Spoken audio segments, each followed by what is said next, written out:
കേരള മുസ്ലിം ജമാഅത്തിന്റെ നേതൃത്വത്തിൽ നബിദിന ആഘോഷത്തിന്റെ ഭാഗമായി പരിസ്ഥിതി സംരക്ഷണ പ്രവർത്തനങ്ങൾ ആരംഭിച്ചു. ശാസ്താംകോട്ട പള്ളിശ്ശേരിക്കൽ ജമാഅത്തിൽ ഫലവൃക്ഷ തൈ നട്ടുകൊണ്ടാണ് പ്രവർത്തനങ്ങൾക്ക് തുടക്കം കുറിച്ചത്. ഇസ്ലാം ഏറെ പ്രോത്സാഹിപ്പിച്ചതും എല്ലാ സമൂഹത്തിനും എല്ലാ ജനങ്ങൾക്കും ആവശ്യമുള്ള സംഗതിയുമാണ്. അല്ലാഹു വിജയിപ്പിച്ച് തയ്യാറാക്കി തരട്ടെ എന്ന് പ്രാർത്ഥിച്ചുകൊള്ളുന്നു.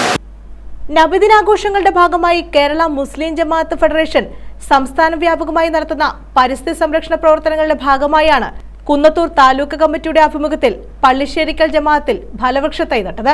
കോവൂർ കുഞ്ഞുമോൻ MLA ഫലവൃക്ഷ തൈ നട്ട് ഉദ്ഘാടനം നിർവഹിച്ചു. പരിസ്ഥിതി ബോധം നമ്മുടെ സമൂഹത്തിൽ വളർത്തിയെടുക്കാൻ, നല്ല അന്തരീക്ഷം സമൂഹത്തിൽ ഉണ്ടാക്കിയെടുക്കുന്നതിന് വേണ്ടിയുള്ള നല്ല പ്രവർത്തനമാണ് ഇവിടെ നടത്തിക്കൊണ്ടിരിക്കുന്നത്. ശുദ്ധമായ വായു, അതാണ് നമ്മളെല്ലാവരും ആഗ്രഹിക്കുന്നത്. കാർബൺ മോണോക്സൈഡ് ഒഴിവാക്കിക്കൊണ്ട് ശുദ്ധമായ വായു ലഭ്യമാക്കാൻ ഇത്തരം തൈകളിലൂടെ കഴിയും എന്ന് വിശ്വസിക്കുകയാണ്. അതിൻ്റെ അടിസ്ഥാനത്തിലാണ് ഇവിടെ ഈ വൃക്ഷത്തൈ നടുന്നത്. ജമാഅത്ത് ഫെഡറേഷൻ സംസ്ഥാന വൈസ് പ്രസിഡന്റ് അഡ്വക്കേറ്റ് കുറ്റിയിൽ ഷാനവാസ് അധ്യക്ഷത വഹിച്ചു. മുസ്ലിം ജമാഅത്തിന്റെ ആഭിമുഖ്യത്തിലുള്ള വൃക്ഷത്തൈ നടിയിലാണ് ഇന്നിവിടെ നടക്കാൻ പോകുന്നത്.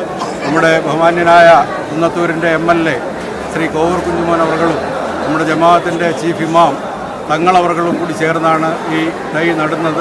എല്ലാവിധ ഭാഗങ്ങളും എല്ലാവരുടെ ഭാഗത്തും ഉണ്ടാകണം എന്ന് ആത്മാർത്ഥമായി അപേക്ഷിക്കുകയാണ്.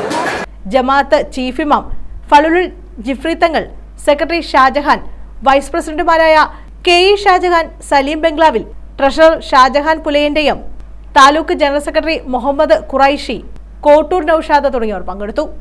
News bureau, Sasthamkotta.